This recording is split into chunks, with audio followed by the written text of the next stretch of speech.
Good morning, precious.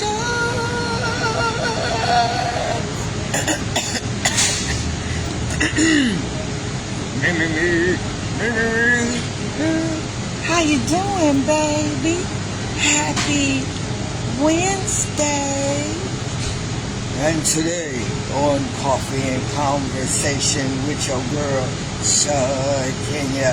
When you get a minute, go to the YouTube channel, Coffee and Conversation with Shakenya, and hit subscribe. Look at some of the videos, and if you see any of them that you like, any of them that sparked your attention, any of them that resonated with you, any of them that put you in the headspace of, you know what, you got a point, young lady, you share it. What you afraid of? You think people gonna talk about you? I don't really have a bad reputation, but the only thing somebody can say about me is I probably owe them a couple dollars, and I'm slow paying. That's about all they can say about me, right? For real. Yep, I don't treat people bad. I treat people how I want to be treated, right? I put people's feelings first, like the whole nine. I do what would Jesus do? The first thing come to mind before I make it. I think before I speak. I mean, I do a lot of. Yeah, so you shouldn't feel no way. Nobody should be all on your page or in your DMs talking about why you share that girl's stuff. You know what I mean? I'm not famous yet, so they might question the validity of my fame. Like, who is this woman? Why would you share her stuff? You know what I'm saying? But I'm quite sure if you share it down your feed, that somebody gonna see the video and they gonna be like, you know what, I see why you shared it. You know what I'm saying? Good morning to everybody that's checking in, right?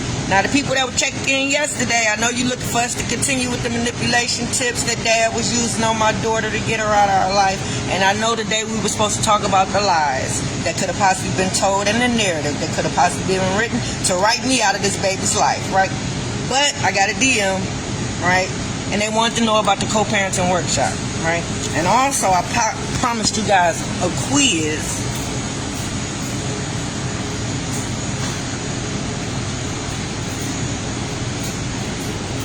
I know, I ain't want to let you down with that one.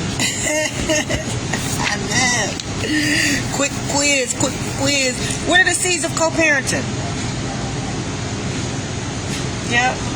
List as many as you can remember. Don't shoot them out in the comments. It's 12 of them. And we've added 2 more this session. Just as many as you can think of.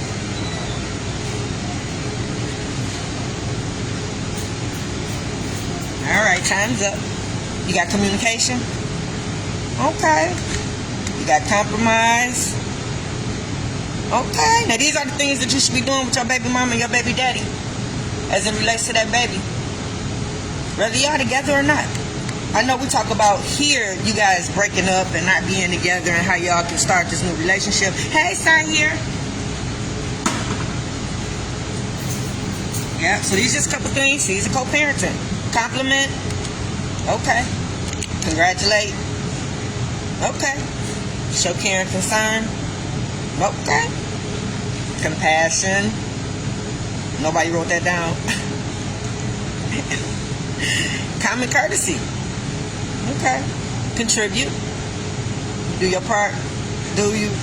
You pick that baby up every time you say you pick that baby up. You pick that baby up on your scheduled visitation days. You don't get that baby mama, baby daddy, no problem. Okay. You do what you're supposed to do. Okay. Get credit where credit is due.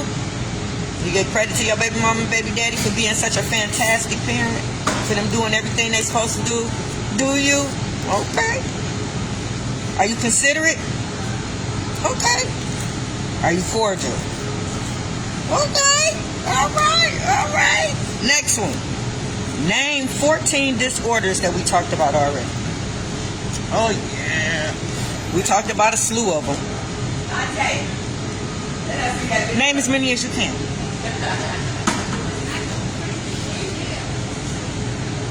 got your overalls on. What's up? Hey, Miss Vicky, about to go make some money. Good morning. Thank you for your service.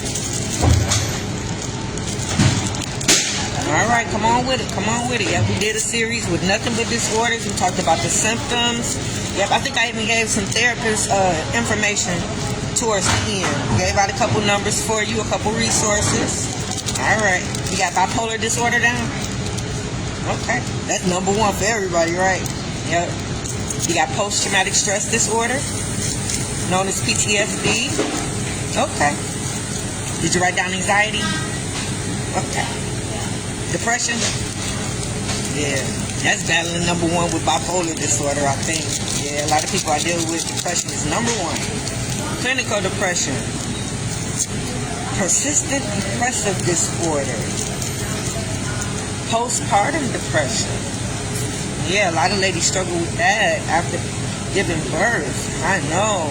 I'm glad I did not go through that. Yeah, the bonding was so easy with my children. All three of them, right? Even the two that wasn't mine, right? Autism. ADHD. Schizophrenia. Obsessive compulsive disorder, known as OCD. Phobias. And coming in at number 14. Narcissistic personality disorder. Oh. If you had to diagnose yourself, what would you diagnose yourself with having? Right. I'm going to say I got a touch of OCD. Just a touch. Just a smidgen. Right? I throw a little ADHD in there. I chalk it up as multitasking, but I don't know.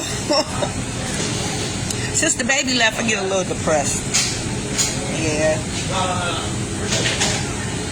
I'm scared of heights. Right? Okay. So today, somebody wanted to know about the workshop. And you know what I asked them? I said, well, did you subscribe to my YouTube channel, Coffee and Conversation with Shakenya? They say no. I say, do that. And then share a video and tag me. Yeah, y'all say y'all gonna do something, but y'all don't do it. Yeah, you gotta tag me so I know. So they did that.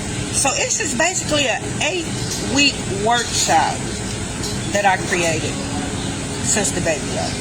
All right. So if I can sit back and say what was birthed and what came out of this trauma of her being removed from my life, I would say Coffee and Conversation is one, and that's what you're watching right now when I come on to talk about ways that you can get along with your baby mama and your baby dad. And then I created an 8-week workshop where you can actually come and be with people in the same situation you in, right? You can't stand your baby mama, you can't stand your baby daddy, and y'all finding it difficult to start this new co-parenting relationship. I get it. I get it. Even though me and my baby daddy, for the 15 years that I had the baby in my life, it seemed like we were okay. You know what I mean? It wasn't no fights. It wasn't no physical. You know, I ain't beat his mama up. That would have been a world star. I'm telling you.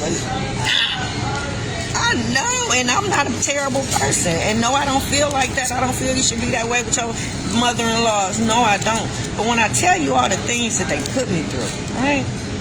But I didn't do it. I wanted God's children. I would never have done that. In my mind, yeah. But physically, no. Never.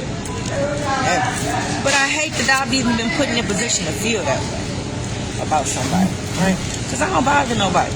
You know what I mean? So for me to even feel hatred or feel a way about somebody to want to physically cause harm, you know what I mean? You best believe it got to be something serious, right? And this is serious. They actually took my daughter from me.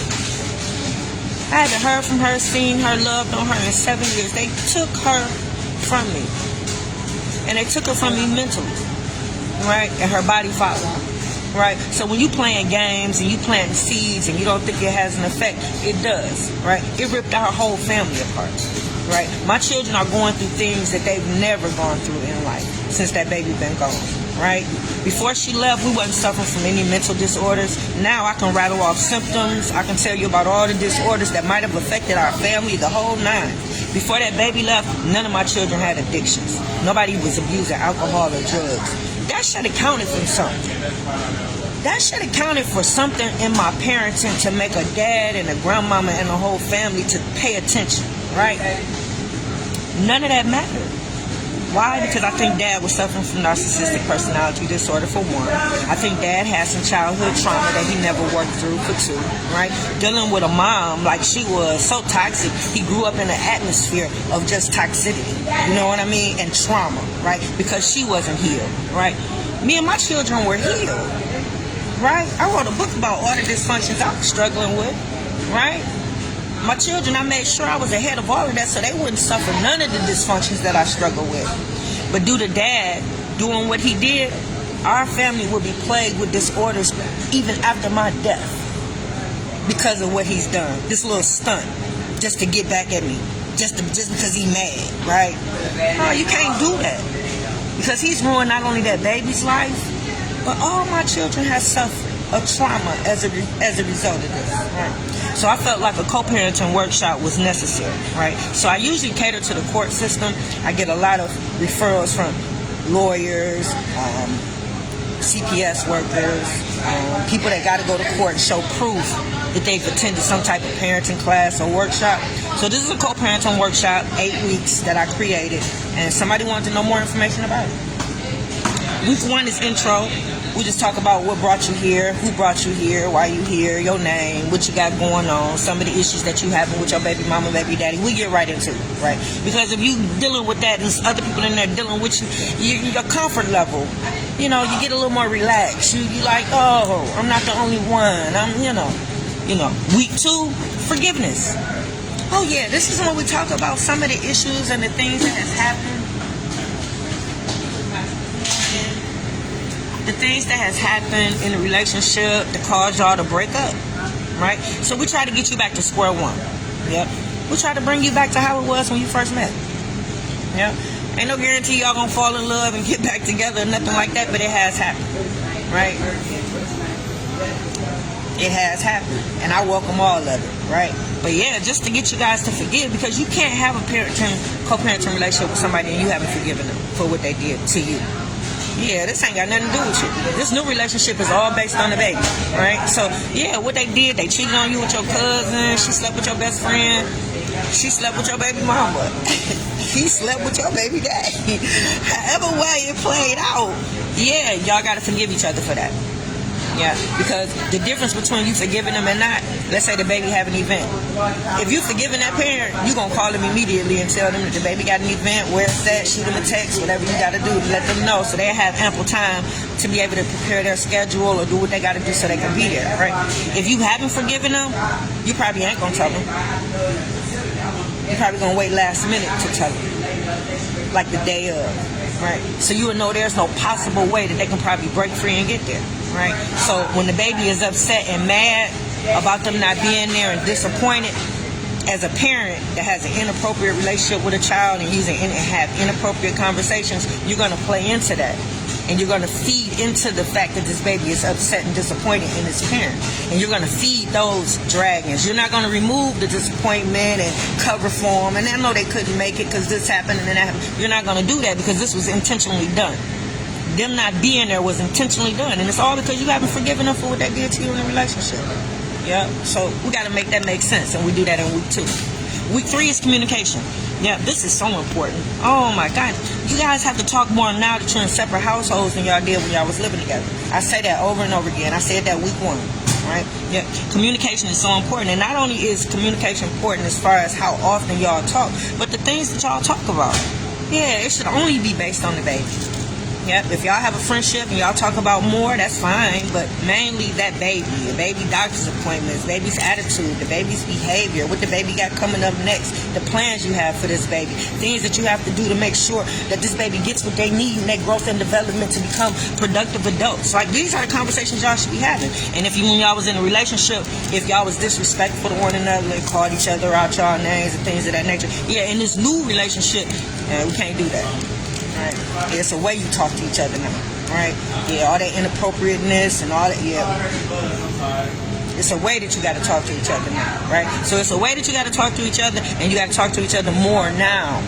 Y'all should be talking throughout the week. Yeah, like my baby being so active in basketball, volleyball, cheer, golf, me taking her everywhere that he done signed her up for stuff, and we should have been talking every day, and we didn't. We didn't talk at all. We just was moving. So her being the way that she is and doing the things that she was doing, it was just by the grace of God, right? Because we were both moving in 2 different directions. We were teaching her 2 separate. We was teaching her separate morals and values. So we wasn't on the same page about nothing. Even the plan that I had, yeah, the plan that I had included him. The plan that he had didn't include me, right? So we were on two different paths raising this baby. Yeah, but I didn't know. I didn't know. She didn't show no signs of being abused. She didn't show no signs, right? So she's probably mentally breaking down at this point. At her age, things have built up. My absence for the last 7 years, yeah, there's no telling what she's struggling with right now, mentally, right? Fix it, Jesus. Week 4 is balance, and that's just keeping balance in the households, right? So whatever you guys were doing when you were together in that one household, now that you guys are in separate households, you want to try to keep the same thing going on. You want to normalize this new way of living for this child. Because this child living with you probably Monday through Friday, then they packing up and going with the other parent on the weekend. However way it go, they going out of town to go visit the parent for the summer. However way it go, you want to try to keep balance. So if the child has chores in this house, they should have chores in this house, right? This child has a bedtime and a routine in this house. Depending on the days, they should have the same similar routine at the other house, right? If this child eats certain things here and certain diet at this house, when they come over your house, it should be, you know what I'm saying? So you want to normalize. You want to keep balance. You don't want to be that parent that's trying to win favor with the child. So if the child is on a strict schedule over here, when they get over your house, they up all night playing the game, right? Because you're the fun parent, right? You can't do that, right? Fix it, Jesus. So we talk about that. We have a workshop for the grandparents. And I know you might not feel that that's important, but we deal with different sets of grandparents, right? We got grandparents that have sole custody of these grandchildren because their children is either deceased, mentally incapacitated, can't take care of them, on drugs, right? So they done stepped in as parents for these children. So they have full right to do whatever with these kids. We talk about that. And then we have grandparents where the parents are in the children's lives, right? So these are grandparents where sometimes you have to set boundaries, right? I just dealt with a family a couple months ago where the child had dreads, right? Mama dropped the baby off over the grandparents' house. Grandma didn't like the dreads. Grandma went and got the baby haircut. Because she felt like she was grandma and she can do whatever she want to do. Didn't call dad, didn't call mom, didn't get permission. Just did it, right? You can't do that. When you got children and grandchildren, when the parents are active in their lives, sometimes you got to call and ask, is it okay? Right? If they say don't feed them that when they over your house, don't feed them that. If you don't feed your baby pork and then you drop them off over grandma's house and grandma frying them up, bacon and say it don't matter, go on and eat it anyway. That's not cool, right? You're not respecting the parents' decision of how they choose to raise their child. You raise your children, right? So certain boundaries have to be set. We talk about that in the workshop. Week 6 is step parents. Yep, believe it or not, we have a workshop for step parents. Because step parents step in, and they're doing things that you should be doing and would be doing if you were still in the house, right? So certain things we talk about, right? I've had a parent in the workshop actually tell the step parent, don't put your hands on my child. Step parent been married to this parent for this amount of time, been stepping in, taking this baby to school, doing whatever baby did something. Discipline is needed, right? Yeah. This parent way over, it's a couple states over, saying that they'll do it, take care of it when they fly in, and it was weird, right? But we break it down and we talk about it, right? Everybody should be on the same page as far as what type of discipline is being used for this child, and everybody that's taking care and have something vested in this baby should have permission to discipline this baby. And I ain't even just talking about in the household, right? And I'm talking about if you drop this baby off over somebody's house, a relative, that relative to have the same right to discipline this baby as they see fit, right? But that should be something that's understood. That should be something that's talked about. Like in a situation where the baby did something over there, right? Baby threw the baby in the pen. You might not think that was nothing, but it was hard toys in that pen, right? Here it is. I've been teaching this baby to love this baby before this baby even got here. The baby that I'm speaking of is her father's and his wife's child, right? So I prepared her to be a big sister on my end, even though that's not my baby.